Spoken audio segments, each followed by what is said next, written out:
Os rios, igarapés, bacias e oceanos também são documentos históricos. Eu sou o professor Wesley Kettle, da Universidade Federal do Pará, e este é o Historix Podcast.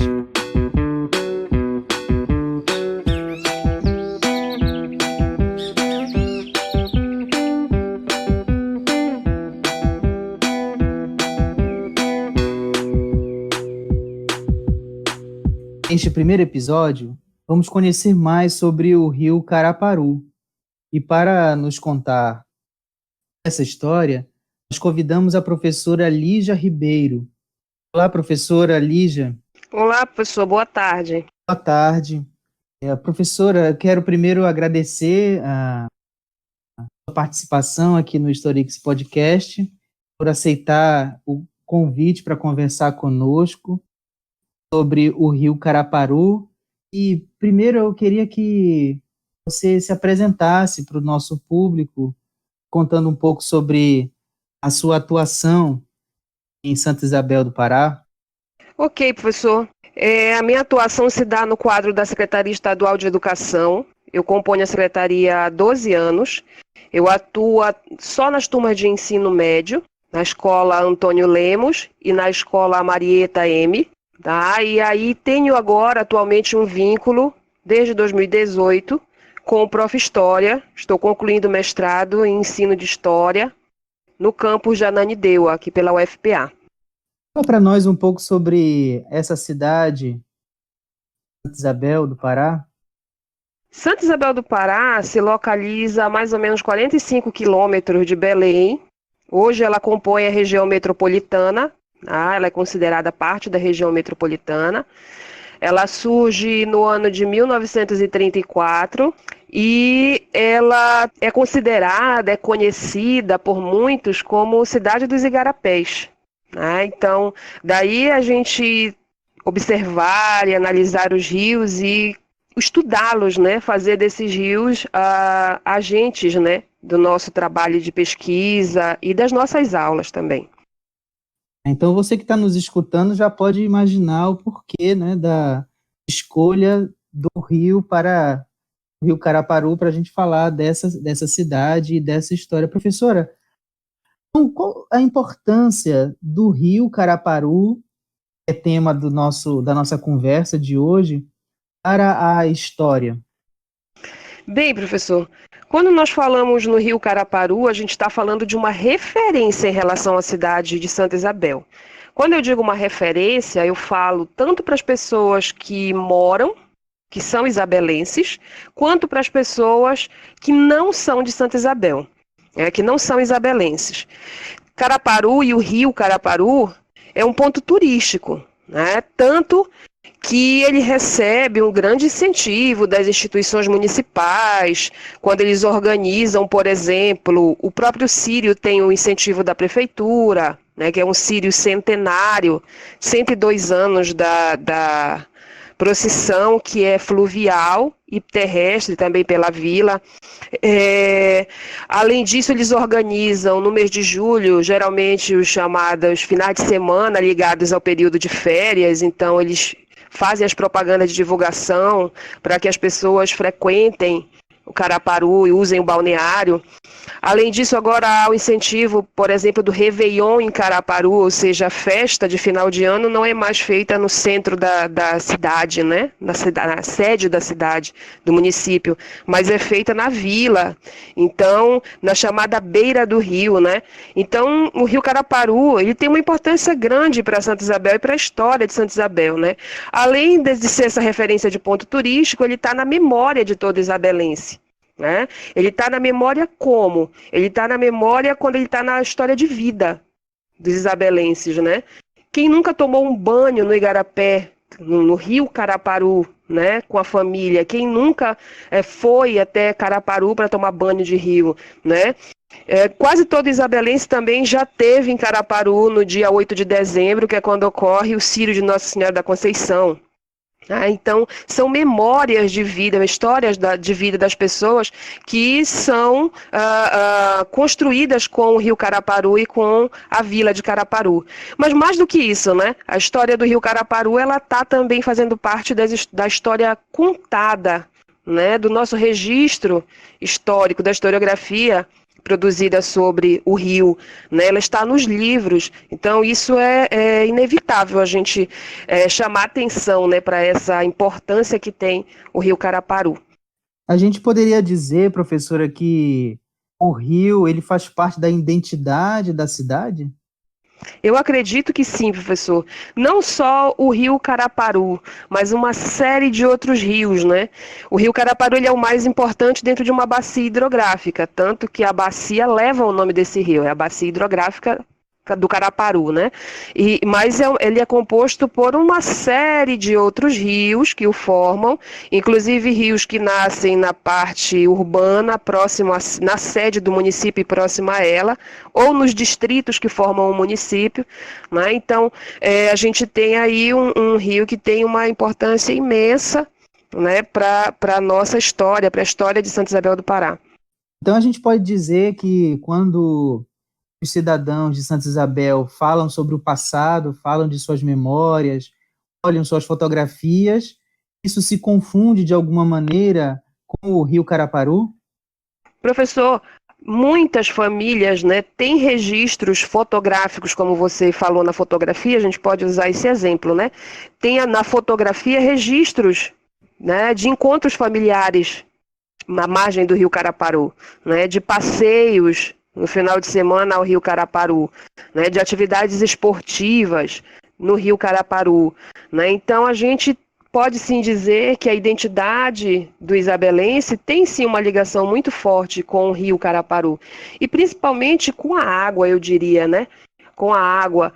Não que a sede do município seja uma cidade localizada à margem do rio Caraparu, não é assim, mas o rio Caraparu teve e tem uma ligação forte com a história da sede, da cidade de Santa Isabel que vai surgir, né? Então, por isso a gente pode dizer sim que há uma ligação muito forte entre o rio Caraparu e a identidade do povo isabelense, sim. Você podia falar um pouco sobre essa relação do rio com a sede da cidade? Sim, professor, olha, é muito interessante a gente pensar que isso aparece registrado já nas memórias historiográficas, né, naquilo que já foi produzido sobre o rio Caraparu, né? Então, os autores dessas obras, eles falam muito nas suas produções que a fundação da vila de Santa Isabel, que ocorre na década de 70 do século XIX, ela é motivada porque os lotes de terra que estavam sendo colonizados na colônia de Benevides vão ser distribuídos, e o Valentim Ferreira, que era o responsável por essa distribuição, o topógrafo responsável, vai separar alguns lotes e fundar a vila de Santa Isabel à margem do rio Isabelense, construindo um porto, justamente porque era uma exigência das autoridades provinciais que todas essas colônias tivessem um porto navegável, né, para a circulação das mercadorias. Então, por isso, o rio Isabelense vai ser o ponto de ligação entre a vila que surge no final do século XIX e o rio Caraparu, que era, como o nosso colega chama, o Franciel Paz, Raimundo Franciel Paz, a estrada fluvial da região na época. Né? Então, a gente pode dizer que essa formação da vila, ela ocorre à margem desse rio porque o rio se ligava ao rio Caraparu. Então, a gente pode dizer que a historiografia recupera ou usa testemunhos que envolvem o rio Caraparu? Sim, professor, é muito rico a presença na historiografia que existe dessas informações que relatam, né, que desde o período colonial, século XVIII ainda, essa historiografia ela resgata as informações em documentos, né, de terra, de doação de sesmarias, de que há uma ocupação dessa região em torno do rio Caraparu. Então eu posso citar, inclusive, alguns autores que nós temos, que são referências aqui para a história do município. Todo pesquisador, quando vai trabalhar a história de Santa Isabel, recorre a esses autores, como Nestor Herculano Ferreira, com a sua obra de 1984, intitulada História do Município de Santa Isabel do Pará, ou uma mais recente, que é a professora Minervina Souza, que eu gostaria de fazer um parêntese sobre a professora Minervina Souza, que até hoje ela é a referência no nosso município, né, para pesquisa em história. Apesar de não ser historiadora formada, né, nós chamaríamos uma memorialista, mas ela é a grande referência para os pesquisadores mais jovens, aqueles que querem fazer alguma atividade escolar com os alunos, geralmente recorre à professora Minervina Souza. E pensando nisso, ela escreveu essa obra que eu vou citar, que se chama Santa Isabel do Pará, Caracterização Sócio-Histórica e Ambiental, que é do ano de 2012. Ela mesmo diz na obra que o grande interesse dela é fazer uma obra que disponha de muitas fontes, sejam elas documentais, fotográficas, de outros autores, outros livros, outras pesquisas, né? E essas fontes, jornais, ela também utiliza, né? Recorte de jornal, e aí ela quer construir uma obra que seja uma referência para as pesquisas futuras de outros historiadores, de outros alunos, né? Então, nessa documentação toda, já aparecem referências sobre o rio Caraparu e a importância dele, né? O outro autor que eu citei, que é o professor Raimundo Franciel Paz, colega, né, trabalha comigo na SEDUC também, ele defendeu a dissertação dele de mestrado em 2012, que se chama Nas Correntezas e Contracorrentezas do Rio Caraparu, Memória e História em Comunidades Tradicionais da Amazônia Oriental, 1912 a 1950. E nessa dissertação ele faz uma abordagem muito interessante sobre o Rio Caraparu, já usando, o professor, da perspectiva da história ambiental, nos seus estudos. E aí ele recorre a documentos do ITERPA, ele recorre à documentação cartorial da própria vila de Caraparu, ele vai utilizar autores como Palma Muniz e vai recorrer também ao próprio Nestor Herculano Ferreira, a Minervina Souza, e ele usa muitas entrevistas, ele vai a campo e faz muitas entrevistas, então a fonte oral para ele foi muito importante na construção da obra dele, né? E todo esse diálogo com as fontes que eles fazem, eles conseguem trazer para a gente essa perspectiva de que o Rio Caraparu, ele foi a grande referência para a ocupação de toda essa região. Inclusive as comunidades que hoje existem formando um dos distritos do município de Santa Isabel do Pará, que é o distrito de Caraparu, elas foram comunidades oriundas, né, que surgiram a partir dessas sesmarias e desses núcleos que vão surgir de ocupação no século XVIII. Então, o professor Franciel Paz, ele relaciona para a gente na dissertação dele, ele cita, baseado nas pesquisas dele, que foram 24 sesmarias doadas entre o ano de 1727 e 1821. E aí as pessoas, quando requeriam essa terra, elas argumentavam que eram terras devolutas à margem do rio, né? E o objetivo deles era cultivar, eles queriam estabelecer lavouras, né? E eles tinham condições, o principal era isso, de adquirir escravos para poder trabalhar essa terra. E que para eles a localização da terra era fundamental, aquela sesmaria era necessária porque ela ficava próxima ao rio, à margem do rio, e o rio era a estrada fluvial por onde se chegaria até a capital, até Belém, né? E é bem interessante a gente ressaltar, professor, que Caraparu, né, o distrito de Caraparu, ele desde 1891, ele pertencia à capital. Né? Ele era um distrito da comarca de Belém. Ele não tinha ligação nenhuma com a vila que surge no final do século XIX, que era Santa Isabel. Ele pertencia à comarca de Belém. Tá? E aí, a vila de Caraparu, a povoação, né, a futura povoação de Caraparu, ela só surge em 1904, segundo o professor Franciel Paz, quando há uma doação de terra feita por uma senhora chamada Helena Pará. Então ela doa a terra para que as pessoas que viviam nessas comunidades já há muitos anos e que estabeleciam laços de parentesco, né, casando entre si, pudessem se localizar e agora viver, né, nessa então vila que vai surgir, a Vila de Caraparu, em 1904. E essa vila só vai integrar o município de Santa Isabel a partir de 1934, quando Santa Isabel é emancipada e se torna município. Então, até aí, Caraparu não tinha um vínculo com Santa Isabel. Na verdade, eram aquelas pessoas que viviam na região da Vila de Santa Isabel, no seu entorno, né, que utilizavam o Rio Jordão e o Rio Isabelense para escoar produtos até o Rio Caraparu. Então, Caraparu só vai criar um vínculo com Santa Isabel já na década de 30 do século XX. Então, professora, você está falando aí que existe uma relação intrínseca entre a historiografia, mesmo a documentação colonial, a documentação imperial, que mostram a importância desse rio, e não só desse rio, mas de outros rios adjacentes também. Eu fiquei pensando como é que isso muda ao longo do tempo, porque parece que a referência do asfalto para escoar a produção, ela vai se tornando cada vez mais importante com o passar do tempo.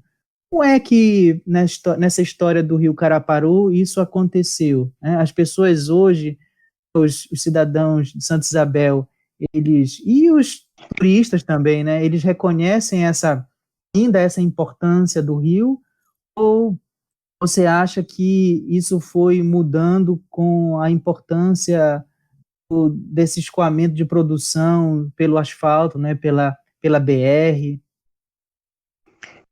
Eu acredito, professor, que essa transição para a estrada de rodagem, né, e a abertura da estrada de rodagem que ligaria a cidade de Santa Isabel até a vila de Caraparu, ela ocorre nesses primeiros 50 anos, né, do século XX. E aí o professor Franciel Paz, ele aponta isso, é muito interessante, né? Ele diz que Caraparu, a vila de Caraparu, ela se torna a principal vila, o principal povoado, dentre tantos outros na região, porque as famílias que lá viviam vão dominar o comércio. Eles vão ter várias embarcações, vários batelões, né? Aqueles barcos grandes que eles faziam sem bancos, né? Somente para carregar a mercadoria. E aí esses barcos vão pertencer a essas famílias. E além disso, eles vão ter as principais casas de comércio. Então essas famílias crescem e a Vila de Caraparu ela ascende, ela se torna importante, né, dominante na região por conta dessa atividade comercial e do controle que essas famílias terão.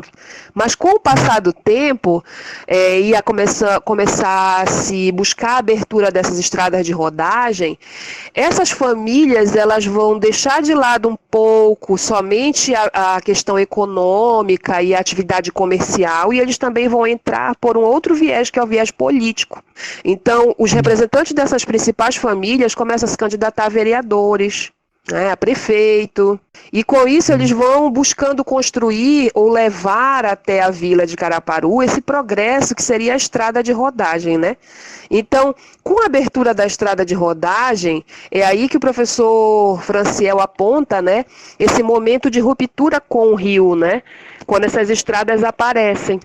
Então as pessoas passam a não usar mais a estrada fluvial e sim a estrada de rodagem, né? E ele aponta também, eu acho muito interessante, usando muito do diálogo com as outras ciências, ele vai utilizar a geologia e outras áreas, né, para analisar, por exemplo, a questão da navegabilidade do rio Caraparu. E ele vai dizer que navegar no rio Caraparu estava associado a duas coisas.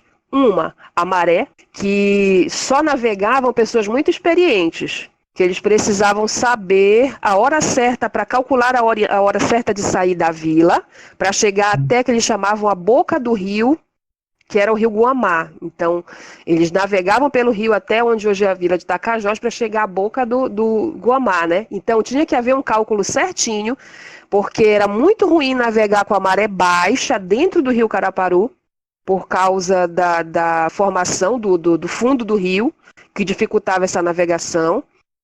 Então, tinha que se calcular certinho para se chegar lá no rio Guamá e pegar a maré boa, para ele poder navegar também até o Ver-o-Peso. E a outra coisa era a vegetação à margem do rio. Como era uma vegetação que ela se fechava em cima do rio, né?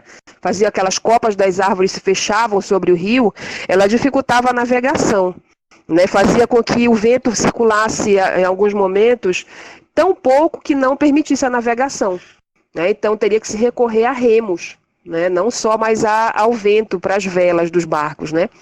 Então, todas essas questões sendo vivenciadas e a abertura da estrada de rodagem vai fazer com que o rio ele vá perdendo um pouco essa característica, né? De ser a grande referência, a grande estrada, o grande caminho, o local por onde circulavam inicialmente não só os produtos, mas também as pessoas, né, que vinham para a região e que precisavam ir à capital, né? Então, nesse sentido, a estrada de rodagem foi o grande momento de ruptura. E por conta disso, eu acredito que foi se perdendo um pouco essa identidade com o Rio Caraparu como essa estrada, e foi se criando uma identidade com o Rio Caraparu que está muito ligado mais ao lazer, né?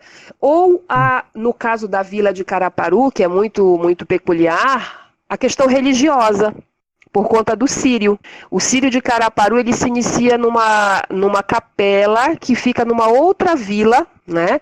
E ele navega, a imagem navega de lá, no barco, sendo remado pelos marinheiros, né, junto com o padre e acompanhado por uma série de pequenas embarcações, e ela vem até Caraparu, né? E por que Caraparu e não outra vila, né, se torna a sede dessa celebração religiosa, que vem das irmandades antigas que existiam, dos negros que viviam na região, a Irmandade de Nossa Senhora da Conceição, Irmandade de São João Batista, né?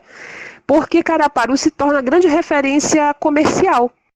É onde vai estar o centro comercial, as principais famílias, os mais ricos, os mais abastados. E aí eles também criam as casas de comércio nas outras vilas, né? Então há um domínio da vila de Caraparu e das pessoas que lá vivem. Só que gradativamente o rio vai perdendo essa importância de estrada, de caminho, e ele passa a ser... ou a ter a relação principal com a comunidade, ela vai se transformando, né? Ela vai se modificando. E, professor, é interessante que isso também vai atingir diretamente o modo de vida das famílias no Caraparu, né? As famílias que vivem próximas ao rio Caraparu. E aquelas que estão agregadas dentro da comunidade, especificamente na vila de Caraparu. Nós temos uma colega que ela fez o mestrado em antropologia, que é a Marileia Nobre, e na dissertação dela, ela trabalha muito esse ponto de vista, né, de como há uma transformação na dinâmica do modo de vida e do trabalho dessa comunidade, por conta dessa própria mudança que se vê no rio. Antes o trabalho era focado na roça, né? Era o trabalho do cultivo, do plantio e tal, da farinha, de fazer a farinha, de vender o carvão, né? Então a gente tinha outras atividades ligadas a produções no campo agrícola. E ela diz que com o passar do tempo vai surgindo uma outra atividade muito importante, que é a chamada venda na beira.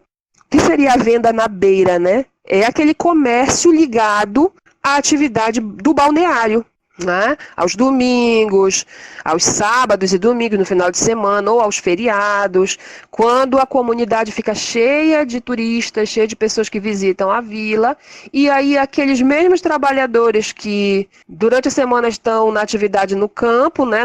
No cultivo, na colheita, que foram no sábado de manhã à feira, na cidade, vender o seu produto, esse mesmo trabalhador também vai à beira, né? Ele vai à beira vender o quê? Ele vai vender o o refrigerante, ele vai vender o lanche, ele vai montar um ponto comercialzinho na casa dele, ou ele vai oferecer refeição pronta, né? Então ela vai olhar esse viés antropológico, né? Também ligado a essa questão, essa transição de como é visto aí as atividades produtivas ligadas ao rio, né? Que são agora muito pautadas na questão do turismo, né? Do turismo dentro da vila de Caraparu e o rio Caraparu como ponto central aí para esse turismo, né? Queria falar um pouco sobre o seu envolvimento, a sua experiência no espaço escolar. Né? Como é que você tem estudado a relação entre o Rio e as aulas de história, né? Não necessariamente só o Rio do Caraparu, mas os outros adjacentes, os igarapés, né? Você nos falou no início que tem uma investigação em curso no programa de Sim, pós-graduação em ensino de história, né? Como é que sim. fala um pouco para nós sobre a sua pesquisa e como é que você vê essa relação entre o Rio e as aulas de história? Professor, quando eu comecei a refletir um pouco sobre o ensino, né, eu percebi a partir de algumas falas dos meus alunos, algumas falas deles me remetiam muito à questão da água.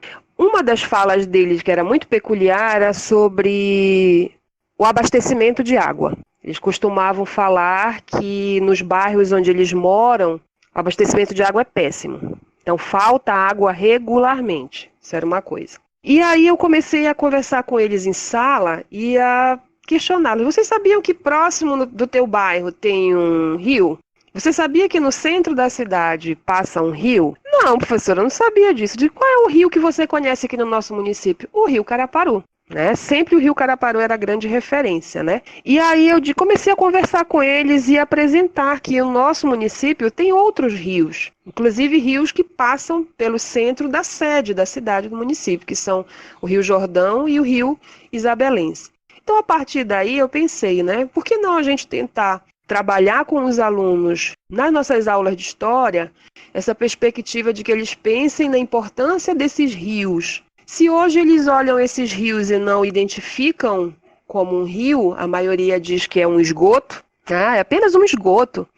Não, professor, ali é tudo poluído, ali é um canalzão, ali só é esgoto, ali não é rio. Né? Então, por que a gente não busca nesse rio, ou transformar esse rio, né, como um agente dentro desse processo de ensino? Né? Então, como é que a gente pode fazer isso? Eu, na minha pesquisa, busquei utilizar um recurso que eu apresentei agora para vocês e que eu acho que é muito rico, que é falar com eles sobre o que já havia sido escrito sobre os rios em Santa Isabel.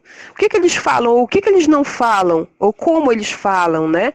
Então, apresentei esses autores para eles. E mais do que isso, eu propus a eles que eles construíssem, né, memórias sobre os rios na cidade. Como é que eles podiam fazer isso? Com entrevistas.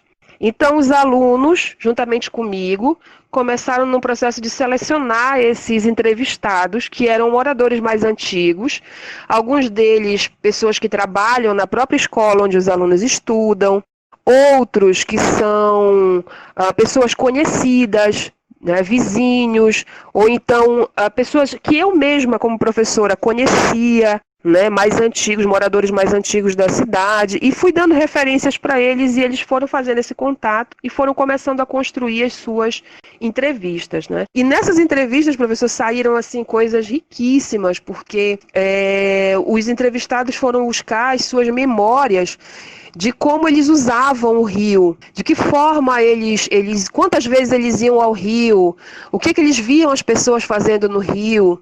Né? Então, por exemplo, teve uma entrevistada que falou que ela via professores levarem os alunos, as crianças, para fazer piquenique nos rios.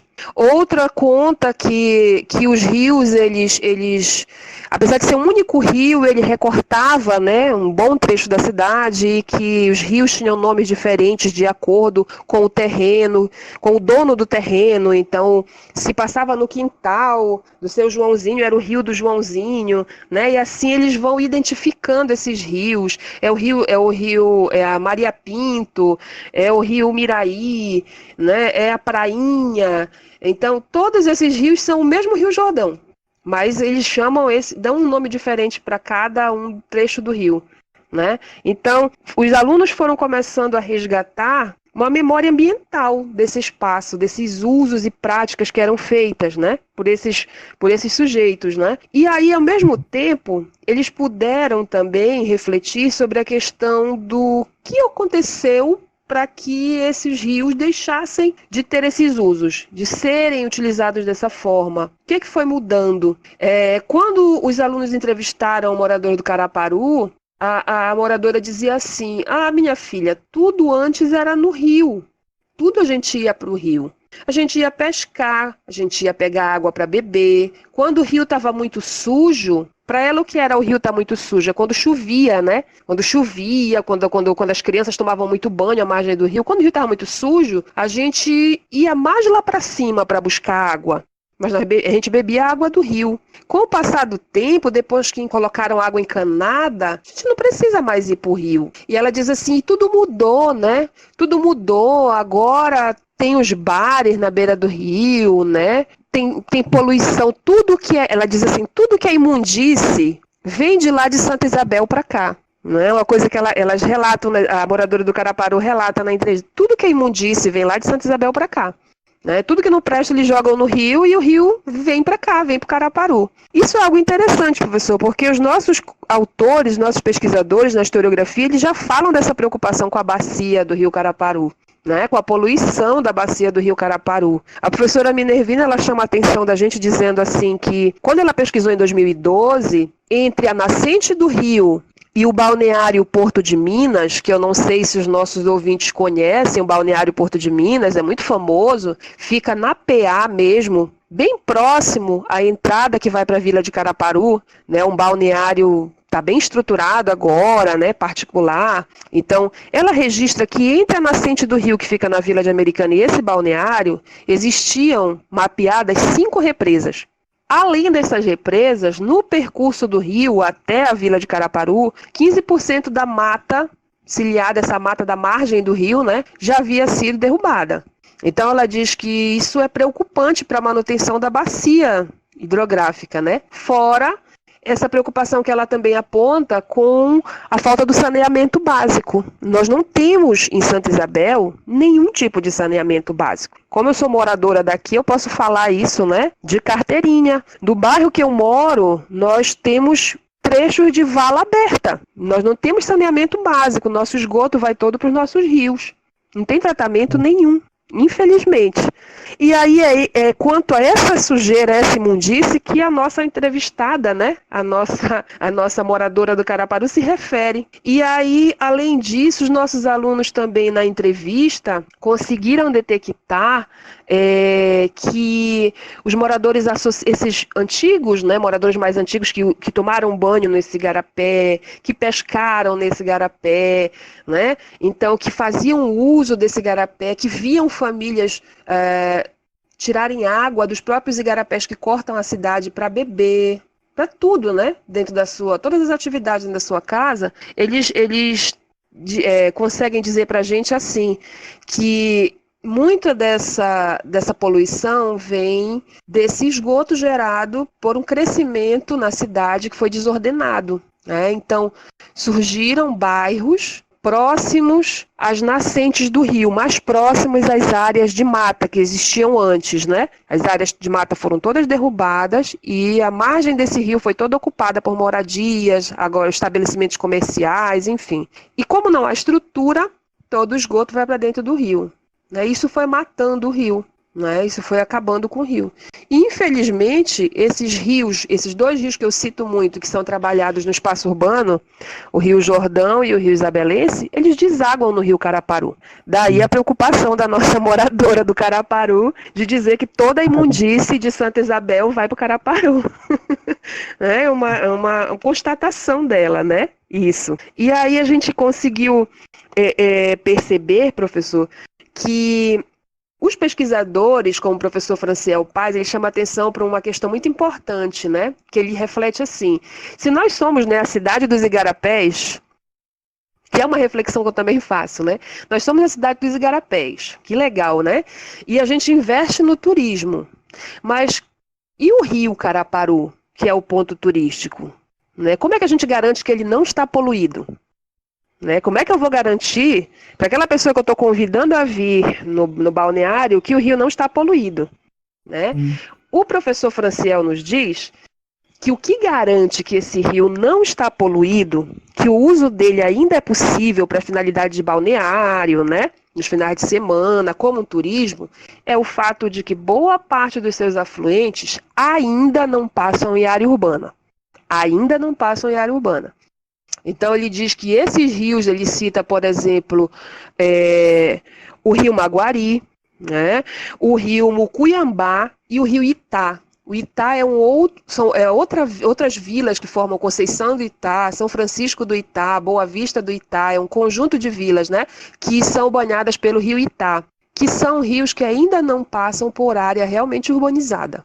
Ele diz que esses rios garantem, né, com uma purificação da água pela mata, pelas folhas, a decomposição das folhas e tudo mais, garante que boa parte, a maioria da água que chega ao Rio Caraparu, lá no ponto turístico, lá no balneário, ainda sejam águas limpas. Então, isso aí é algo que os alunos começaram a observar nas falas, nas preocupações apontadas pelos entrevistados, né? Eu lembro que teve um dos entrevistados que falou para o aluno assim, ele disse: você acha que esse rio ainda pode ser usado? Ele me disse: meu jovem, eu já vi esse rio limpo, né? Hoje eu acho muito difícil, né? Uma outra entrevistada dizia: eu acredito que só é possível se tiver investimento da prefeitura. A prefeitura tem que investir para melhorar a estrutura da cidade, senão os rios vão continuar poluídos. Tudo isso foram debates que a gente pôde gerar, né, com os alunos. Então, eu acredito assim, que falar dos rios, usar os rios nas aulas de história, usar um pouco da história ambiental nas aulas de história, pode ajudar uma série de coisas, né? Eu até relacionei aqui umas coisas que eu pensei, né? Primeiro, né? A gente pode acabar com aquela disjunção, como diz o professor Elibergo de Carvalho, né? Aquela disjunção entre cultura e natureza, né? Então, a gente está aqui no espaço urbano, não tem natureza, né? É só cultura. Então, aonde está a natureza?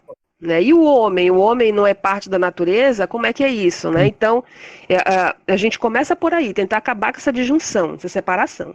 Outra coisa que foi muito importante foi essa composição dessa memória ambiental, né? De buscar entender o que mudou nessa paisagem, qual era a mudança do uso, né? Como era feita essa relação que as pessoas tinham com o igarapé, com o rio, né? Eles chamam muito de igarapé, né? Como é que era essa relação dele? Então, quando a gente busca nessas memórias, essas informações, a gente está ajudando a construir, a compor uma memória ambiental do município, né? E os nossos colegas pesquisadores, eles são muito, muito felizes nas suas falas, né? De acordo com o seu tempo de produção, né? Então, as lacunas que a gente poderia encontrar nessas memórias que são ambientais, a gente pode buscar fazer isso também com o auxílio dos nossos alunos, tornando eles protagonistas, né? E com isso a gente pode falar do lugar que eles vivem, né? Pensar o lugar que eles vivem com questões que são globais. A questão ambiental, o meio ambiente, a poluição das águas é uma questão global, né? E aí a gente pode conversar com eles, incentivá-los a pensar isso no lugar deles. Isso ajuda a construir, a fortalecer, eu diria, não construir, mas fortalecer a identidade deles, né? com o lugar. E a construir também, né? Aproximar ele, né? Dizer, olha, mano, aqui te apropria disso, porque é o teu lugar, né? É o teu espaço. Então, só a Revolução Francesa lá na França, né? Mas aula de história. Exatamente. Eu tenho um colega de filosofia que há muito ele dizia isso para mim, dizer, por que tu tá estudando, eles vão te perguntar, por que ele vai estudar Grécia? Por que eu vou estudar Grécia? Por que eu não estudo Caraparu? Né? Por que eu não estudo a cabanagem no Caraparu? Os cabanos passando no Caraparu. Eu tenho que estudar as pessoas em lugares tão distantes de mim, né? Eu tinha um amigo que sempre me questionava isso, a gente sempre conversava sobre isso. E aí, com isso, professor, eu acredito muito que levar os rios para a sala de aula ajudou muito nisso, né? A construir essa consciência neles. Uma consciência que pode ser ambiental, né? Uma percepção dele enquanto sujeito, né? E que ele exercitar a cidadania dele, ele também pode ajudar a modificar isso. Mas ele não consegue fazer essa mudança sem tomar uma consciência, né? Então, no caso da minha pesquisa específica, a gente discutiu um pouco essa construção dessa memória ambiental, dessa consciência deles sobre o meio ambiente, de que eles precisam estar mais apropriados da história do seu lugar, né? Para fortalecer a sua identidade. Então, a gente buscou incentivar isso neles, né, durante as nossas aulas, durante a nossa pesquisa também. É interessante como a sua pesquisa e a metodologia vai fazendo emergir essa memória dos alunos, dos familiares desses alunos, né? Isso eu penso que é muito importante que a escola possa fomentar, né? E, ao mesmo tempo, como a sua pesquisa também mostra a possibilidade da escrita de uma história do Rio. Você vai falando, né? O Rio, no período colonial era assim, no documento colonial ele aparece assim, no documento do Império já vai mudando, a paisagem em determinado lugar é de um jeito, depois ele vai mudando, tem tantas barragens, quer dizer, o próprio Rio, ele tem a sua história, né, nessa interação com a cidade, né?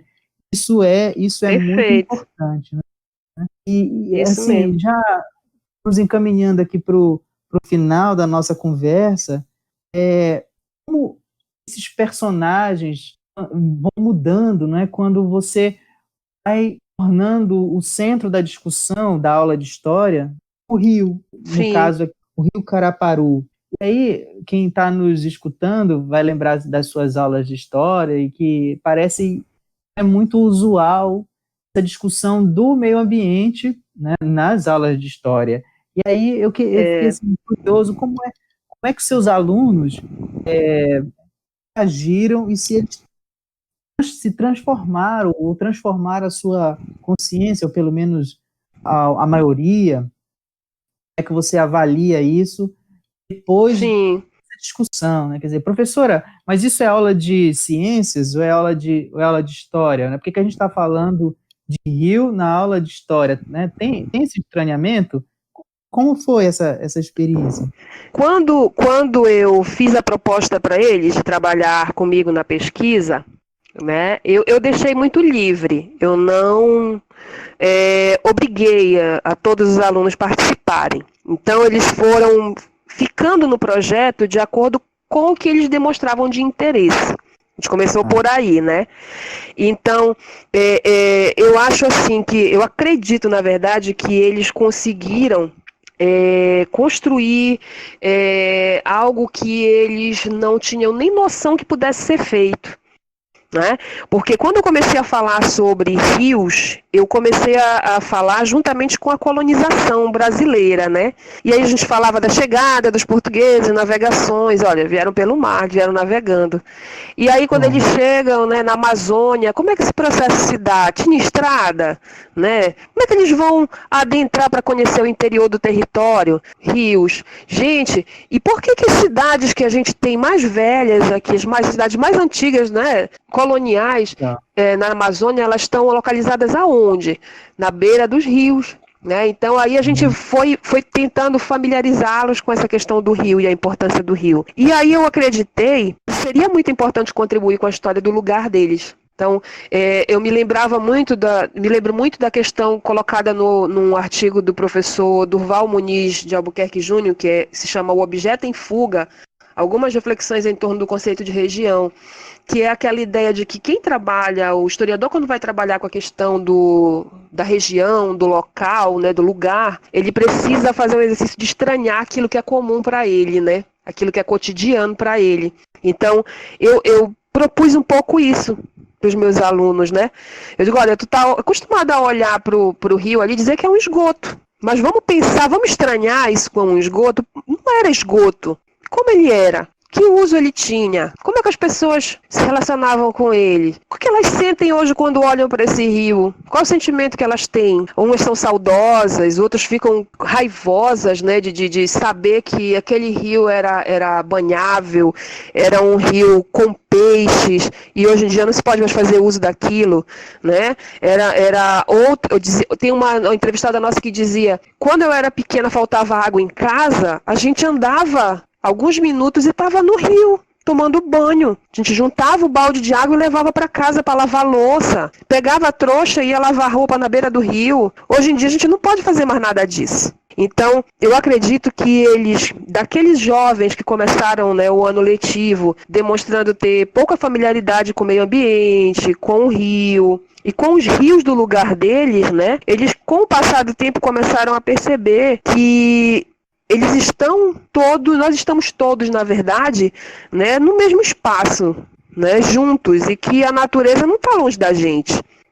Nós fazemos parte da natureza, né? Então, foi muito importante quando eu percebi que no resultado da nossa pesquisa, que foi a produção dos contos, eles começaram a usar o rio como um espaço fantástico, né? Um espaço que é o mesmo rio que hoje não é banhável, né? Que não pode ser utilizado por eles, mas que para eles, na imaginação deles, era um rio que podia ter encantados, por exemplo, ter seres fantásticos, né? Ou ser um local onde jovens tomavam banho, onde romances surgiam, né? Onde barreiras eram vencidas em nome do amor. Então, eles puderam exercer a escrita, a construção de uma narrativa, né, de uma história, com os rios da cidade deles, né, dialogando com o lugar, com os patrimônios. Teve um aluno nosso que